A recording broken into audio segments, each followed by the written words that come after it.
विदिताखिल शास्त्रसुधा जलधे महितोपनिषत् कथितार्थनिधे विदिताखिल शास्त्रसुधा जलधे महितोपनिषत् कथितार्थनिधे हृदये कलये विमलं चरणं भवशङ्करदेशिक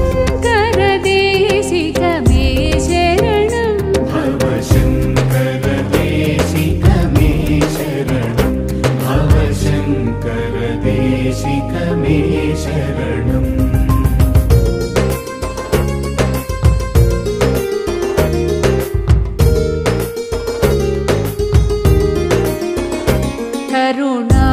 करुणावरुणालय पालय मां भवसागर दुःखविदूनहृदम् करुणावरुणालय पालय मां भवसागर दुःखविदूनहृदम् रचयाखिल दर्शन तत्त्वविदं भवशङ्करदेशिक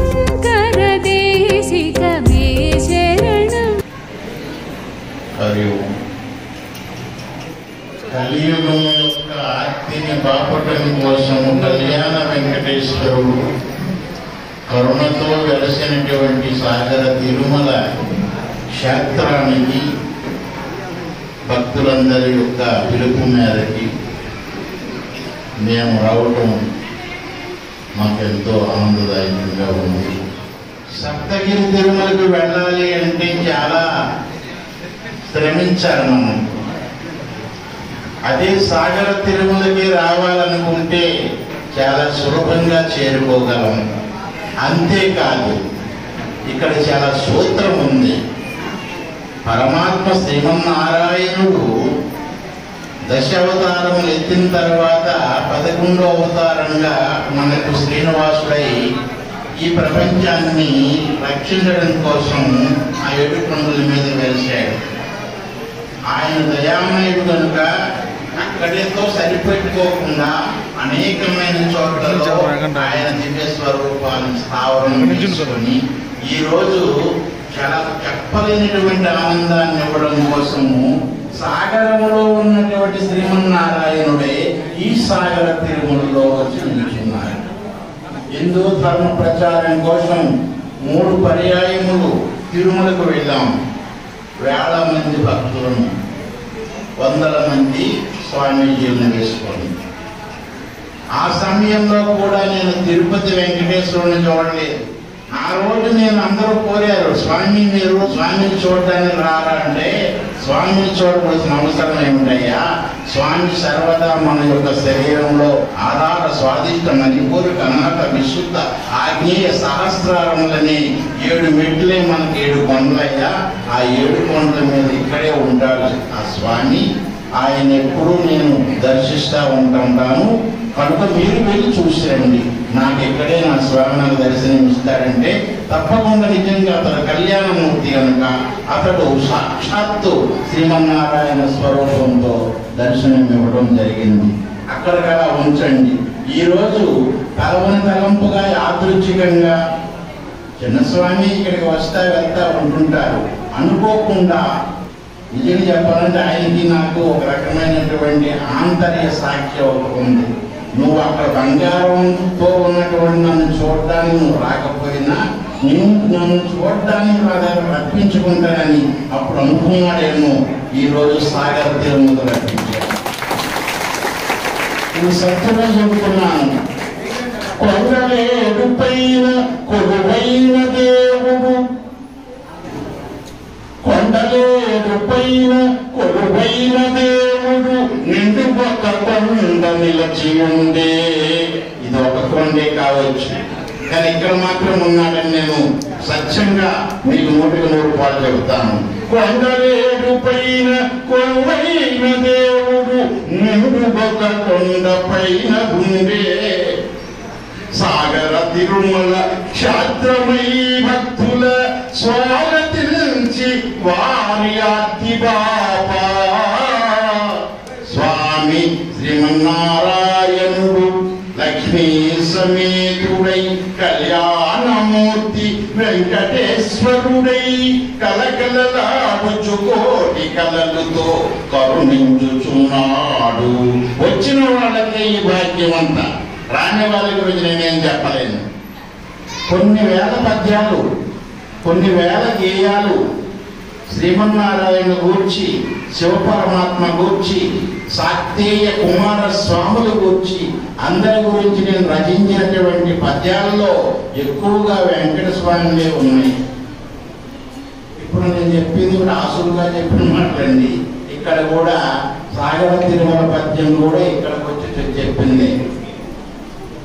నేను చెప్పింది ఏంటంటే, పాల కడలి పైన పవలించు పద్మనాభుడు లీలగా వచ్చి నిలచి ఉన్నాడు కళ్యాణమూర్తి అయి సాగర తిరుమల క్షేత్రమందు.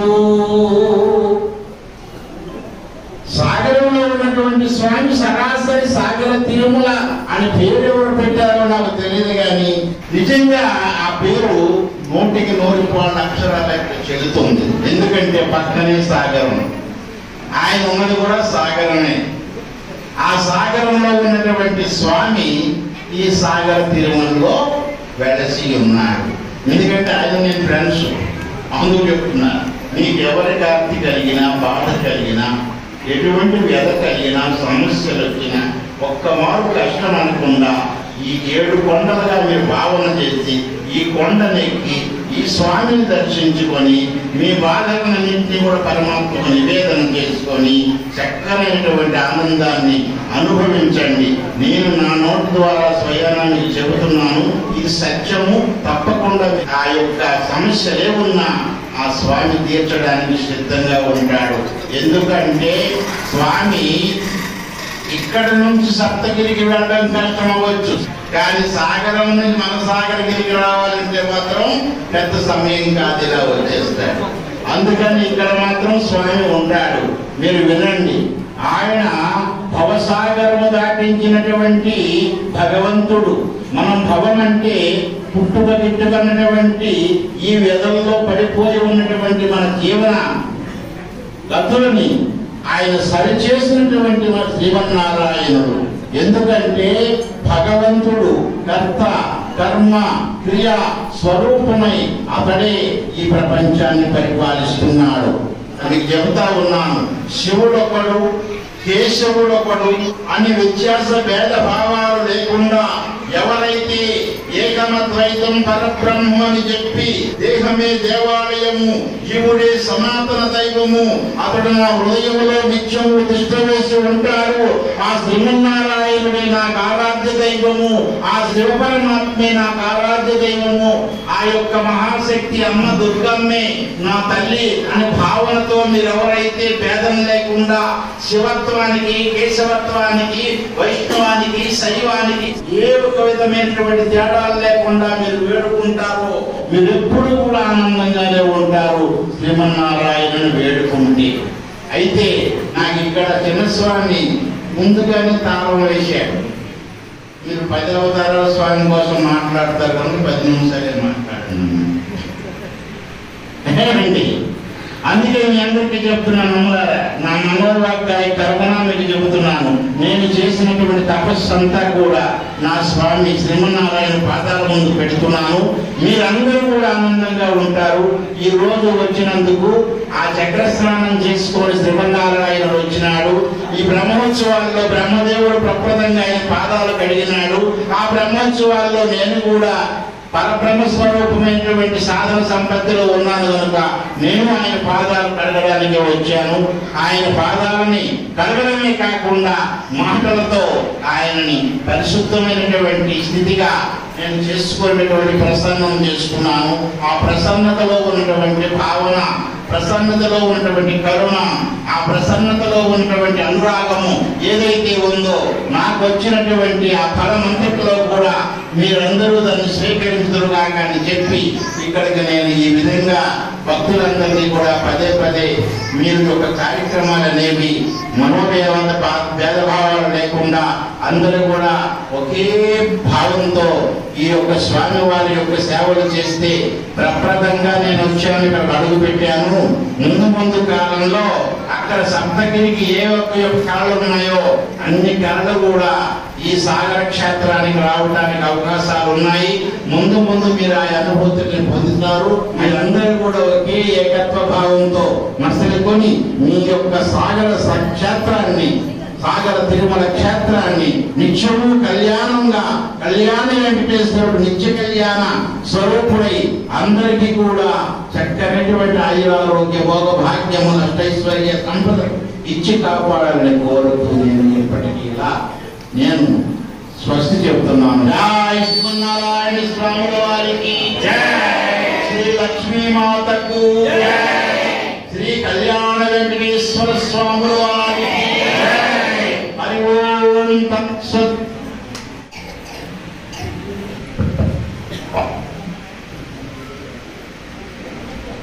ఓంకారం బిందు సంయుక్తం ఓంకారం శక్తి రూపకం ఓంకారం బుధకం చైవ వకారాయ నమో నమః. సర్వవేద సంవేద్యాయ భక్తహృదయాంతర్నివాసినే శ్రీ దుర్గా మహాపీఠాధీశ్వరాయ సద్గురు సమతానందాయ తే నమః. శాంతాకారం భుజగశయనం పద్మనాభం సురేశం విశ్వాధారం గగన సదృశం మేఘవర్ణం శుభాంగం లక్ష్మీకాంతం కమలనయనం యోగి హృద్యానగమ్యం వందే విష్ణుం భవభయహరం సర్వలోకైకనాథం. గోవిందా. భోజన చేశారు మీరందరూ? అది తగ్గు వచ్చింది. రెండు చేతులు పైకెత్తి గట్టిగా చెప్పాలి. ఎందుకు తెలుసా? స్వామి మొట్టమొదటి ఎక్కడ ఉంటాడు? వైకుంఠంలో ఉంటాడు. రెండో స్థానం తిరుమల చెప్పుకుంటాడు. మరి ఇక్కడ ధ్యానాలు కప్పిస్తారు. ఇక్కడున్న స్వామి కనిపించట్లేదు. ఇప్పుడు ఇక్కడున్న స్వామి ఏమయ్యాడు? వైకుంఠానికి వెళ్ళాడు భోజనం చేయడానికి. అక్కడ ఉన్నవాడు మళ్ళీ రావాలి అంటే మనం ఏం చేయాలి? గట్టి క్యాకేసి రెండు చేతులు పైకెత్తి పిలిచాము అనుకోండి, అమ్మ మా భక్తులందరూ రెడీ అయిపోయి నేను ఎక్కువ పరిగెట్టి వస్తాడు. అర్థమైందా? నాకు చెప్తారు లేదు. గోవిందా.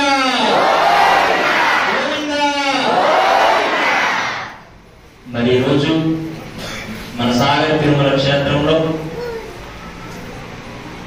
10వ వార్షికోత్సవంలో మీ అందరితో పాటు పాల్గొనడం చాలా సంతోషంగా ఉంది. అది ఏం అదృష్టమో తెలియదు కానీ 9వ వార్షికోత్సవానికి నేను వచ్చాను, 10వ వార్షికోత్సవానికి లక్ష్మణ్ వచ్చారు. 9 అనే సంఖ్య అమ్మవారి, లక్ష్మీ అమ్మవారి. 9 మనం 9 అనే సంఖ్య అదృష్ట సంఖ్య భావిస్తాం. ఎందుకు అని అంటే అమ్మవారి శ్రీచక్రానికి 9 మెట్లు ఉంటాయి. అందుకు అదొక అదృష్ట సంఖ్యగా భావిస్తాం. అప్పుడు నేను వచ్చాను. మరి ఇది 10వ వార్షికోత్సవం, 10వ వార్షికోత్సవం. విష్ణుమూర్తి అవతారాలు ఏంటని నమ్ముతాం మనం? 10. మరి అక్కడ అమ్మవారు, ఇక్కడ అయ్యవారు రెండు శక్తులు కలిపి వచ్చాయంటే ఇక ముందు సాగర తిరుమలకి ఎటువంటి అడ్డు ఉండదని చెప్పడానికి కార్యక్రమం జరిగింది. మరి ఇటువంటి అదృష్టం మనకి దొరికింది అని అంటే కొంతమంది వ్యక్తులు కారణం అవుతారు.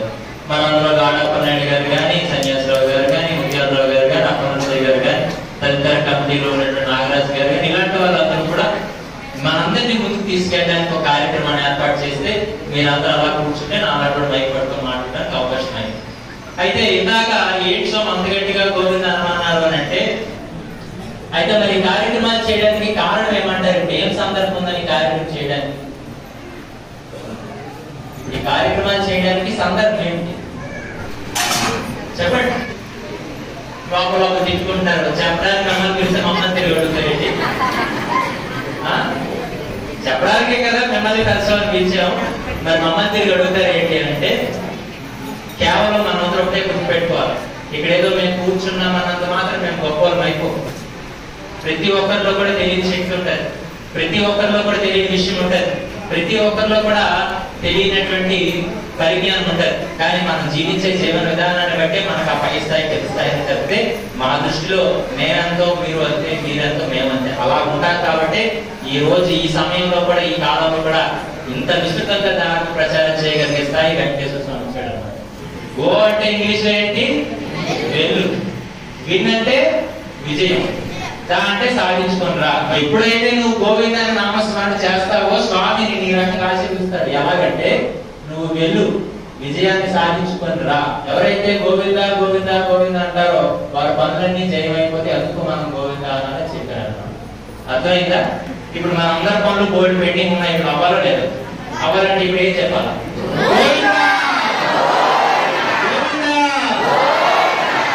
అది సంగతి అన్నమాట. కలియుగే స్మరణాన్ముక్తి అంటారు అన్నమాట. అందుకనే మనకు నవవేద భక్తుల్లో శ్రవణం, కీర్తనం, ధ్యానం, విష్ణుపాద సేవనం, అర్చన, మందిరం, దాస్యం, సఖిమాత్మ నివేదనం అని చెప్పారు. అంటే మనిషి తరించాలి అని అంటే ముందు ఒక మాట వినాలి, దాన్ని పదే పదే మననం చేసుకుంటా ఉంటే ఆ మననంలోనే పరమాత్ముడు మనకు దర్శనిస్తాడు. ఎప్పుడైతే అతను మన యందు మనసుని కూర్చుతాడో అప్పుడు ఏ రకమైన కష్ట నష్టాలు లేకుండా మనం జీవిస్తాం. అర్థమైందా? చెప్పడం వదలలేదు. అయితే మీరు ఇంకో విషయం కూడా గమనించాలి. పెద్ద స్వామి 2018 నుంచి పర్యటన తగ్గించారు. కానీ వారు చెప్పినట్టు ఇప్పటికొచ్చి నేను ఉత్తర పీఠాధిపతిగా బాధ్యత తీసుకున్న దగ్గర నుంచి ఏ ఒక్కనాడు తిరుమలకు మేము వెళ్ళలేదు. ప్రతి సంవత్సరం మాకు వస్తే పీఠాధిపతి హోదాలో టికెట్, కానీ ఏ రోజు మేము వాడడానికి ఇష్టపడం. అలా వెళ్ళలేదని చెప్పేమో సంవత్సరం ఒకసారి నాకు దర్శనం కావాలి అని చెప్పి నన్ను కింద సంవత్సరం రప్పించి మళ్ళీ ఈ సంవత్సరం రప్పించి నాతో పాటు పెద్ద స్వామి కూడా సహాయంగా తీసుకొచ్చాడు వెంకటేశ్వర స్వామి అన్నమాట. ఇది చాలా అదృష్టం. అందుకు నేను ఏం చెప్పానంటే, నేను విషయం చెప్పేటప్పుడు బాగా బుర్రకెక్కి బాగా నచ్చిందని చెప్పడం కొట్టండి చెప్తే పంపించిన మనసు తగిలిన మనసు చెప్పకూడదు. మనందరం కూడా వాడుక భాషలో వెంకన్న వెంకన్న వెంకన్న అంటాం. అవునా? వెంకన్న బాబు అంటాం. అవునా కాదు? ఎక్కడ ఎవరైనా గుడి తీసుకొని ప్రసాదం పట్టుకు తీస్తే ఎక్కడికి వెళ్ళాలంటే వెంకన్న బాబు దగ్గరికి వెళ్ళాం. వెంకన్న బాబు అని మాట ఎందుకు అనాలి? వెంకన్న బాబు అంటే అర్థమేమి? అదే రోజు ఆలోచించారు. మరి వెంకటేశ్వరుడు మనకు అన్న ఎలా అవుతాడు చెప్పండి?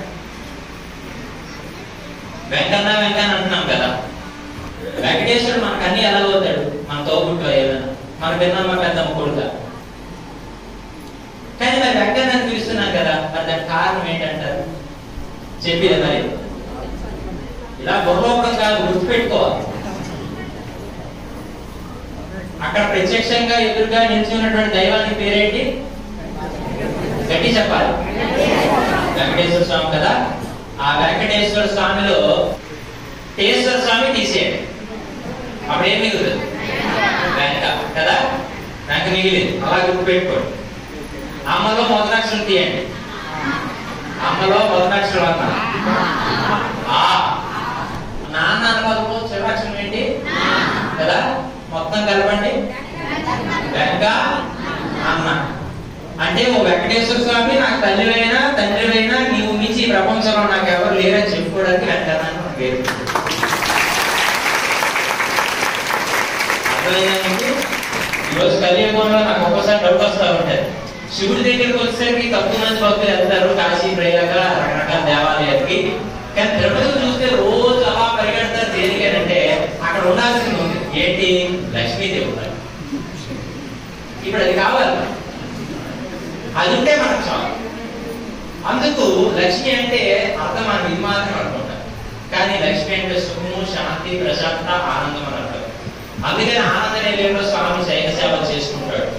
అందుకు మనమంతా కూడా ఈ దేవాలయం 10 సంవత్సరాల కట్టక ముందు తిరుపతికి వెళ్ళి దర్శనాలు చేసుకునేటప్పుడు ఆయమ్మ చెమట ఈ అమ్మ చెమట ఆయమ్మ రాసేసుకొని ఆ పై దారిలో నడిచి అలసిపోయి ఆ లడ్డూల కోసం తనుకొని ఆఖరికి వచ్చిన తర్వాత ఏదో మొక్కలు తినేసి ఆ బాధ అంతా వెంకటేశ్వరం చూడలేకపోయాడు.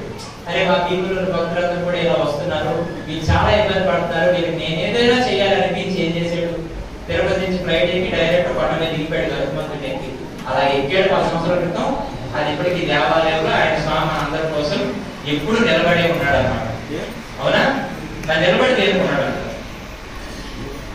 రాముని గమనించండి, కొన్ని దేవాలయాల్లో పట్టాభిషేకం విగ్రహం పెట్టడం కూర్చుంటాడు. శివుని గమనించండి, కూర్చుంటాడు. గణపతి కూర్చుంటాడు. అమ్మవారి సింహం మీద కూర్చుంటది. అందరి దేవతలు కూర్చుంటారు. కానీ కేవలం వెంకటేశ్వర స్వామి మాత్రం ఎప్పుడు ఎందుకు నిలబడి ఉంటాడు? ఏమంటారు?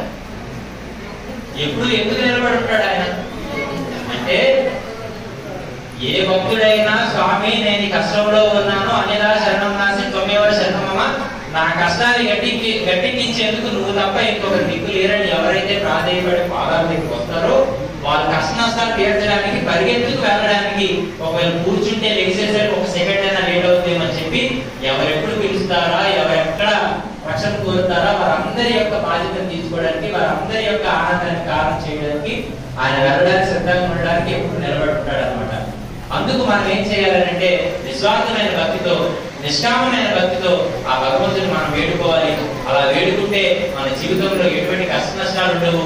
ఈ కనిపించేటువంటి ప్రతి వస్తువు కూడా, ప్రతి వ్యక్తి కూడా, ప్రతి ప్రాంతము కూడా ఇది కొంతకాలం నశించిపోయేది.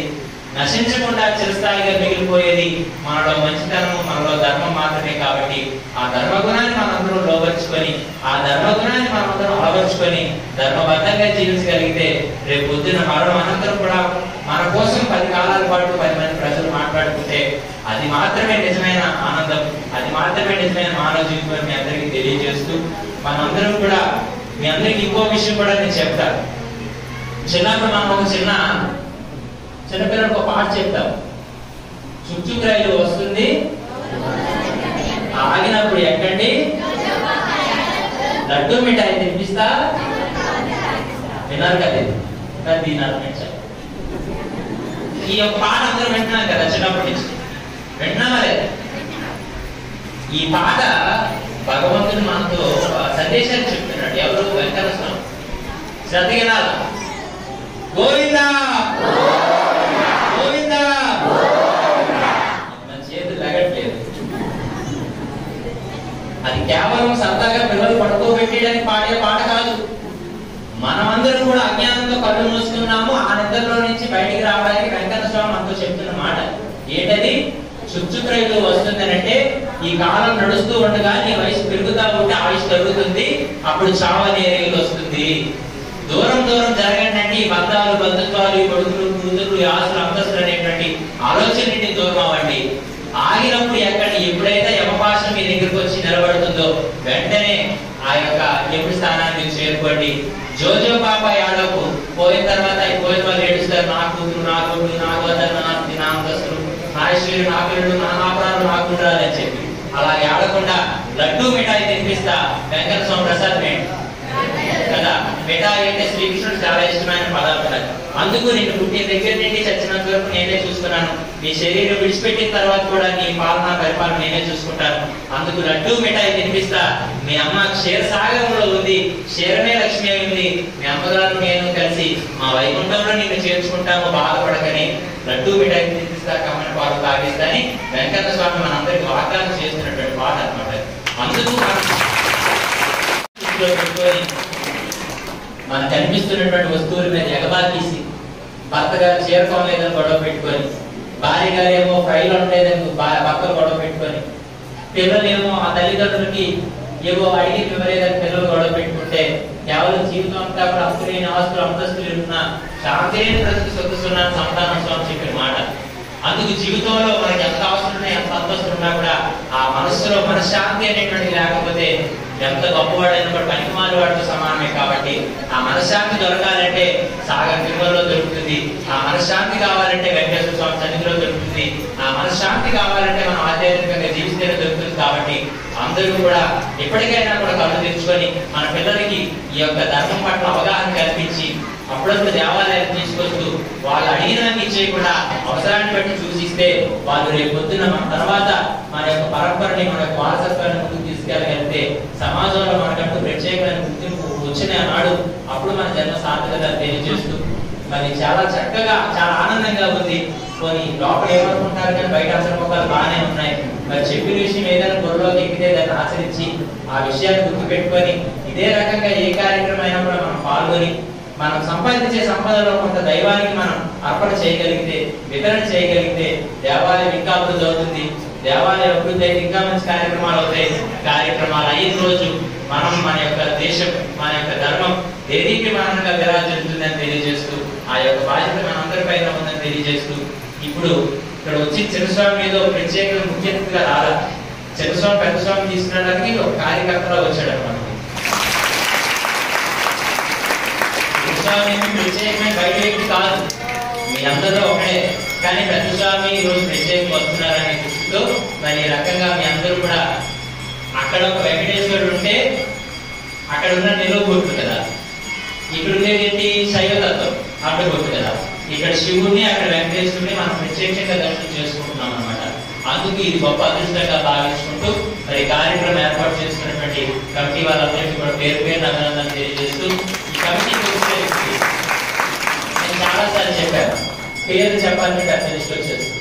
అందుకు నేనేమంటానంటే ఒక పేరు చెప్పి ఒక పేరు చెప్పకపోయినా, ఒకరిని పిలిచి ఇంకొకరు పిలకపోయినా, ఒకరు పలకరించి ఇంకొకరు పలకరించకపోయినా, ఎవరు లోపల మనస్పర్ధలు పెట్టుకోకుండా అందరూ ఒక అన్నదమ్ములుగా ఆ వెంకటేశ్వర స్వామి అమ్మవారు మనకు తల్లిదండ్రులు అయితే వారి పుట్టిన సంతతే మనం కాబట్టి ఆ యొక్క ఐక్యతతో మనం ముందుకు వెళ్ళిపోవాలి.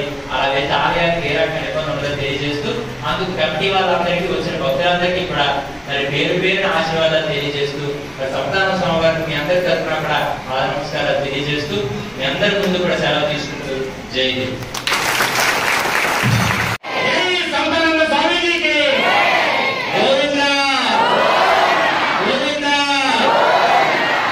చేతులు పిడికి బిగించి గట్టిగా చెప్పండి.